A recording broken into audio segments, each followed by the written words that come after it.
حضرت عمر فاروق اعظم رضی اللہ عنہ 8ویں پشت میں آپ کا شجر نسب نبی اکرم سرور دو عالم صلی اللہ تعالی علیہ وسلم سے جا ملتا ہے۔ فاروق اعظم رضی اللہ عنہ کے ماموں ابو جہل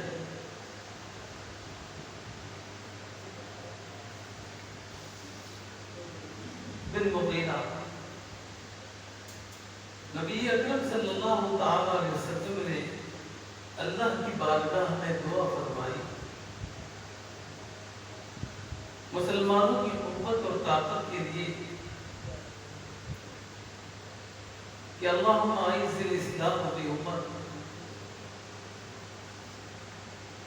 یا اللہ عمر کے ذریعے اسلام کو قوت و طاقت عطا فرما، یا ابو جہل کے ذریعے۔ حضرت عمر بن خطاب فاروق اعظم رضی اللہ عنہ کے حق میں اللہ کی بارگاہ کی دعا قبول کی اور آپ ایمان لے آئے۔ فاروق اعظم رضی اللہ عنہ ایمان لائے سما کے بعد، سننے کے بعد۔ بہت سے لوگ سما کی مخالفت کرتے ہیں، میں کہتا ہوں سما تو وہ ہے جس سے فاروق اعظم ایمان لائے۔ سما ہمارے سننا، جب کفار مشرکین اکٹھے ہوئے اور لوگ اسلام میں داخل ہونے لگے تو پریشان ہو گئے اور آپس میں مل کر فیصلہ کیا کہ نبی اکرم صلی اللہ تعالی علیہ وسلم کو ختم کیا جائے، انہیں قتل کر دیا جائے گا۔ جب تک انہیں قتل نہ کیا جائے گا یہ اسلام نہیں رکے گا، لوگ اسلام میں داخل ہوتے رہیں گے۔ اب کون ایسا شخص ہے کہ جو یہ جرأت رکھتا ہو کہ وہ محمد رسول اللہ صلی اللہ تعالی علیہ وسلم کو جا کر قتل کرے؟ سب خاموش تھے، کسی کی مجال نہیں تھی۔ فاروق اعظم رضی اللہ عنہ جو ابھی ایمان نہیں لائے تھے کھڑے ہوئے اور تلوار لی اور کہا کہ میں ان کا سر تن سے جدا کر چل دیے۔ بھی چل رہے تھے کہ راستے میں بنو زہرا کے حضرت نعیم رضی اللہ عنہ سے ملاقات ہوئی اور آپ نے فرمایا عمر کہاں کا ارادہ ہے؟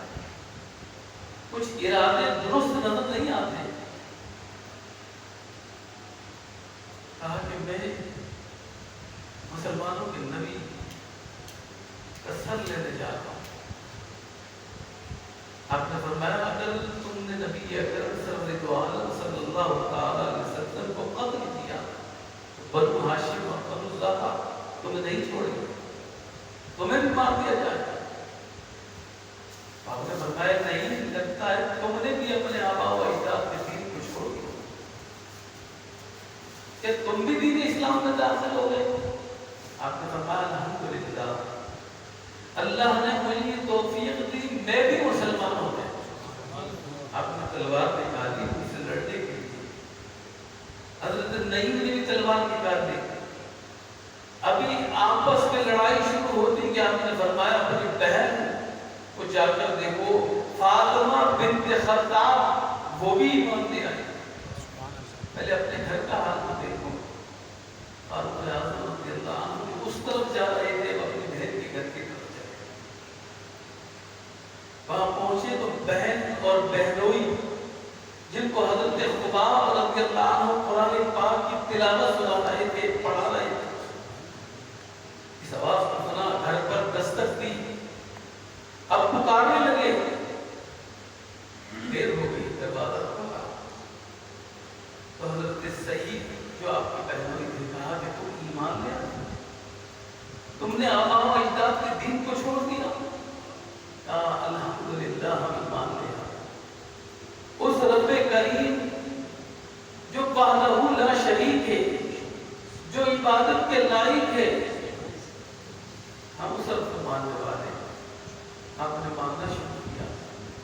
یہاں تک کہ آپ کی داڑھی مبارک پکڑ کر کھینچی، آپ کو زمین پر گرا دیا۔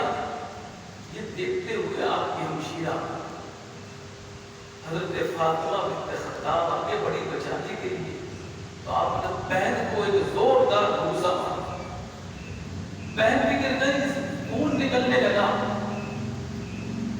اور کہتے کہ یہ عمر تم ہمارے جسم کا ٹکڑا ٹکڑا کر دو، خون کا قطرہ قطرہ نکال دو، لیکن ہم اپنے ایمان سے نہیں ڈرے گے۔ ہم نے سچا اور حق دین قبول کیا ہے، ہم باطل پر تھے، اب ہم حق پر آ گئے۔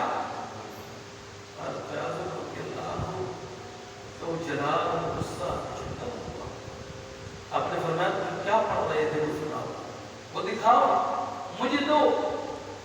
حضرت فاطمہ بنت خطاب نے کہا کہ عمر تم اس کو نہیں چھو سکتے، ناپاک اس کو ہاتھ نہیں لگا سکتا، پڑھ نہیں سکتا، تم غسل کرو۔ فاروق اعظم نے غسل کیا۔ پھر حضرت فاروق اعظم رضی اللہ عنہ قرآن مجید کے وہ پارے سے سورہ طٰہٰ سامنے پیش کی گئی، وہ سورہ طٰہٰ پڑھی، اور پڑھتے پڑھتے جب اس آیت مکرمہ پہنچے کہ بے شک اللہ ہی ہے اور وہی عبادت کے لائق ہے، اب ہزاروں قطار ہونے لگے۔ حضرت عمر فاروق اعظم رضی اللہ عنہ کہتے ہیں کہ اب مجھے نبی کے پاس لے سکتے۔ حضرت فاروق اعظم جو سر لینے آئے تھے، اب شرمندگی کے عالم میں قرآن عظیم کی وہ سماعت کو سننے کے بعد دل کا یہ عالم ہو گیا کہ فاروق اعظم بے قرار تھے مسلمانوں کے نبی سے ملنے کے۔ نبی اکرم صلی اللہ علیہ وسلم دار ارقم میں صفا کے پاس موجود تھے۔ حضرت فاروق اعظم رضی اللہ عنہ کو لے کر چلے، دروازے پر حضرت حمزہ رضی اللہ عنہ نگہبانی کر رہے تھے۔ کہا کہ سامنے سے اوپر آ گئے، کہا آنے دو، اگر حق کے لیے آ رہا ہے تو کامیاب ہوگا، ورنہ اس سے زیادہ کوئی مقام نہیں جاؤں عمر کو قتل کر دیا جائے۔ تشریف لائے اور نبی اکرم صلی اللہ علیہ وسلم کی بارگاہ میں اپنے سر کو جھکایا، کلمہ شہادت پڑھا اور ایمان لیا۔ 40 مسلمان حضرت عمر فاروق اعظم رضی اللہ عنہ، فاروق اعظم رضی اللہ عنہ سرکار کی بارگاہ میں عرض کرتے ہیں یا رسول اللہ ہمارا یہ دین سچا ہے؟ آپ نے ارشاد فرمایا سچا تھی، تو پھر ہم چھپ کر عبادت کیوں کریں، اب ہم علل اعلان عبادت کریں گے۔ حضرت عمر فاروق اعظم رضی اللہ عنہ ان تمام صحابہ کرام کو لے کر اب حرم کی طرف نکلتے ہیں۔ 2 صفیں بنائی گئی، 2 قطاریں بنائی گئی، ایک قطار کے آگے حضرت حمزہ رضی اللہ عنہ اور دوسری قطار کے آگے حضرت عمر فاروق اعظم رضی اللہ عنہ۔ حرم میں تشریف لیا، حرم میں آ کر عبادت شروع ہوئی، اسلام کی تبلیغ شروع۔ فاروق اعظم رضی اللہ عنہ جب ایمان لے آئے تو ابو جہل کے گھر گئے اور دروازے پر دستک دی۔ ابو جہل نے کہا کون؟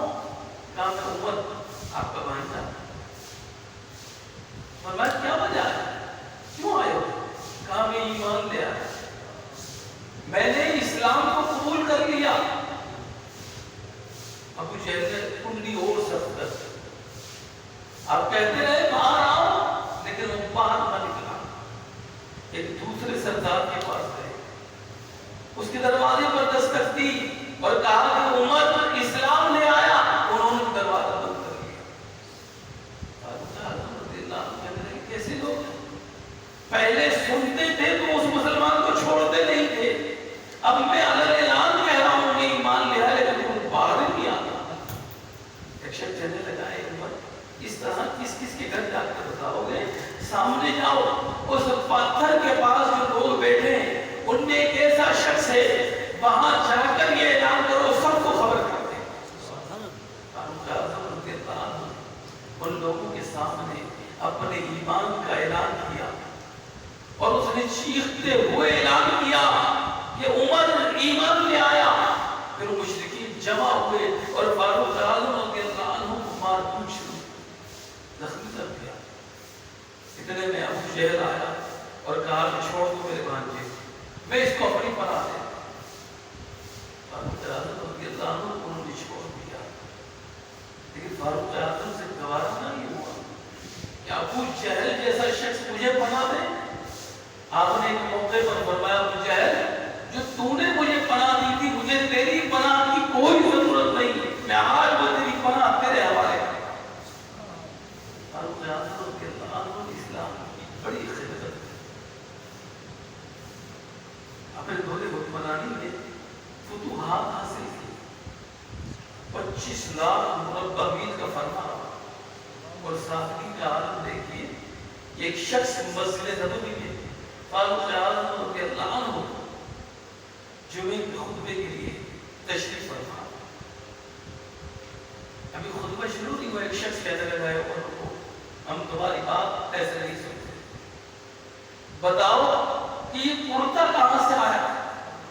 جو کرتا تم نے زیب کیا ہے مال غنیمت میں جو کپڑا ملا ہر ایک کے حصے میں جتنا حصہ آیا اس میں کرتا نہیں بن سکتا. آپ کا قد بھی طویل ہے لیکن اسی کپڑے کا کرتا آپ کے جسم پر. فاروق اعظم رضی اللہ عنہ اشارہ کیا اپنے بیٹے عبداللہ بن عمر کی طرف کی جواب. حضرت عبداللہ بن عمر کھڑے ہوئے کہا کہ بے شک جو مال تقسیم ہوا جو کچھ کپڑا ہر ایک کے حصے میں آیا اس میں کرتا نہیں بن سکتا تھا، لیکن میں نے اپنا حصہ بھی اپنے والد کو دے کر کرتا بنا. فاروق اعظم رضی اللہ عنہ کا عالم یہ تھا. ایک روز بیٹی نے کہا کہ ابا جان میرے پاس کپڑے کوئی اچھے نہیں، بہت سے لوگ آتے ہیں تو کچھ بیت المال سے ادھار لے اور تاکہ ان کو یہ اچھا سا سوٹ بنا. فاروق اعظم رضی اللہ عنہ نے بیٹی کی محبت میں بیت المال پر ایک پرچی لکھ کر بھیج دی کہ مجھے 1 ماہ کا وظیفہ پیشگی دے دیا جائے. 1 ماہ کا میرا وظیفہ پیشگی دے دیں، ایڈوانس میں دے دیں. بیت المال کا وہ نگراں فاروق اعظم کے تابع تھا. آپ سربراہ مملکت تھے. اس نے اس پرچی پر پشت پر جواب لکھا اے عمر تم جانتے ہو کہ آئندہ ماہ تک تم زندہ رہو گے، یہ لکھ کر دے دو میں وظیفہ دے دوں گا. فاروق اعظم رضی اللہ عنہ نے فرمایا بیٹی مجھے تو ایک پل کا بھی نہیں پتا کہ میں زندہ رہوں گا یا نہیں. آپ نے منع فرمایا ایسے ہی گزارا کر. حضرت فاروق اعظم رضی اللہ عنہ نے عمر بن عاص کو گورنر بنا کر بھیجا. یہ عمر بن عاص گورنر بن کر جب ایک جگہ مقرر ہوئے وہاں عمروں کے لڑکے اور ایک بدو کی ریس ہوئی، گھوڑے کی ریس کی. جب دونوں کی ریس شروع ہوئی بدو جیت گیا. عمروں کے لڑکے نے حضرت اس بدو کے چہرے پر ایک چماٹ مارا اور کہا ہم جیسے گورنر کی اولاد سے جیتتا تو یہ شرم نہیں آتا. بڑا افسوس ہوا، بڑا دکھ ہوا. وہ مدینہ طیبہ پہنچا اور فاروق اعظم رضی اللہ عنہ کی بارگاہ میں عرض کی کہ آج گورنر کے بیٹے نے میرے منہ پر چماٹ مارا، ریس مجھ سے لگائی میں جیت گیا، اس نے میرے منہ پر چماٹ مارا. فاروق اعظم رضی اللہ عنہ نے فوراً قاصد بھیجا کہ جاؤ اس گورنر کو لاؤ، اس کے بیٹے کو بھی لے آؤ. جب پہنچے دربار فاروقی میں فاروق اعظم رضی اللہ عنہ اس گورنر کے بیٹے سے مخاطب ہوئے. کہا کہ تو گورنر کا بیٹا اس لیے تو نے چماٹ مارا، آج یہ بدو اس بھری عدالت میں تیرے چماٹ مارے گا. اور یہی ہوا. فاروق اعظم رضی اللہ عنہ نے کہا کہ اس کے منہ پر ویسے ہی تھپڑ مارو جیسے اس نے تمہیں مارا اور تمہاری گورنری معصوم ختم. اس کے ذریعے گورنری ختم. فاروق اعظم رضی اللہ عنہ لوگوں کے مال اسباب گورنر مقرر کرنے سے پہلے تحقیق کرتے کہ اس کے پاس کتنا مال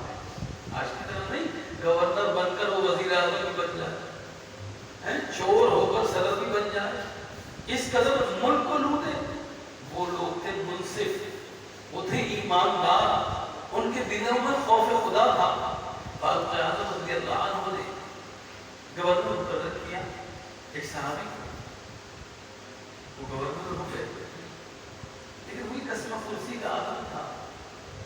اس گورنر کے عہدے پر رہتے ہوئے کبھی آپ نے فضول خرچی نہیں کی، کبھی آپ نے اسراف نہیں کیا. فاروق اعظم رضی اللہ عنہ نے فرمایا کہ ایک فہرست تیار کرو کہ کتنے ہمارے اس علاقے میں ہمارے لوگ، ان میں سب سے زیادہ مفلس کون ہے، سب سے زیادہ کمزور کون ہے مالی طور پر. جب فہرست بنائی گئی، سب کو اکٹھا کیا گیا، تو جو سب سے پہلے آئے اس علاقے کے گورنر تھے اور دوسرے نمبر پر فاروق اعظم. فاروق اعظم رضی اللہ عنہ بڑی حیرت ہوئی جب ملنے گئے تو زاروں قطار ہونے لگے.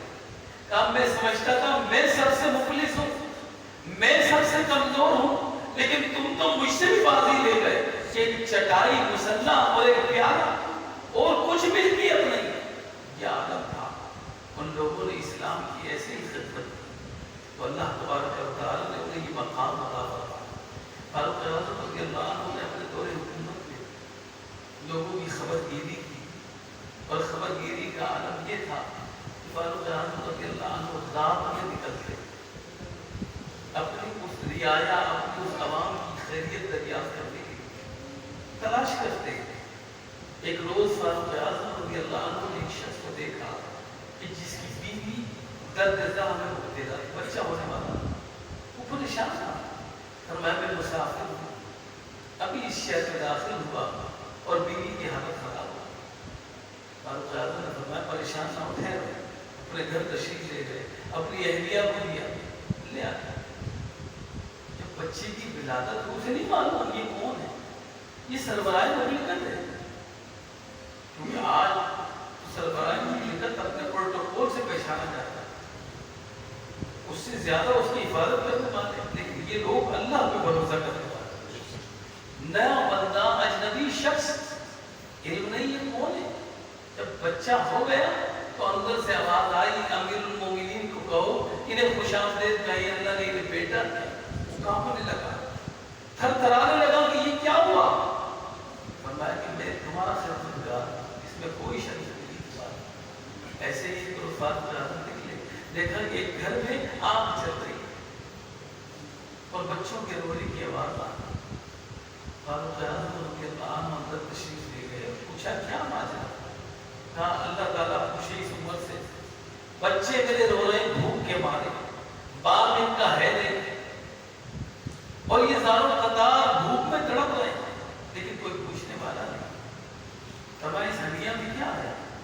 کہا اس ہنڈیا میں پتھر ہے اور انہیں جلا رہی ہوں، آگ جلاتی ہوں، شاید یہ بچے اسی انتظار میں کہ کھانا پکڑا اور سو جانا. فاروق اعظم رضی اللہ عنہ تڑپ گئے، باہر تشریف لائے، بیت المال پہنچے، وہاں سے سارا سامان لیا، آٹا، گھی، سبزی، ہر چیز لے کر اپنی پشت پر رکھ لے گئے. تو آپ کا غلام جو ساتھ تھا کہنے لگا حضور یہ میں اٹھا. فرمایا نہیں، کل حشر میں عمر کا احساس آیا، جب رب پوچھے گا تو کون خود جواب دے گا. فاروق اعظم رضی اللہ عنہ نے اپنی پشت پر وہ سامان رکھا اور اس کی خدمت پیش کیا. یہی نہیں، یہی عالم نہیں کہ وہ پیش کر کر چلے گئے، نہیں، تب تک فاروق اعظم رضی اللہ عنہ سارا کام کرتے رہے. آٹا بھجوا کر دیا، اب سبزی تیار کرائی، اور فاروق اعظم رضی اللہ عنہ اب ان بچوں کو خوش کر گئے، انہیں کھلاتے تھے. اور کیجئے امیر المومنین اپنے وقت کا سربراہ میں نکل اور ان بچوں کو کھلانا. فاروق اعظم رضی اللہ عنہ اس شخص سے، اس عورت سے کہنے لگے عمر کو معاف کر. عمر کو پتہ نہیں تھا، عمر کو یہ علم نہیں تھا. میں تجھ سے کہتا ہوں عمر کو معاف کر دے. وہ کہتی ہے میں تو رب کی بارگاہ میں دعا کرتی ہوں کہ اللہ تبارک و تعالی عمر کی جگہ تجھے سربراہ میں نکل.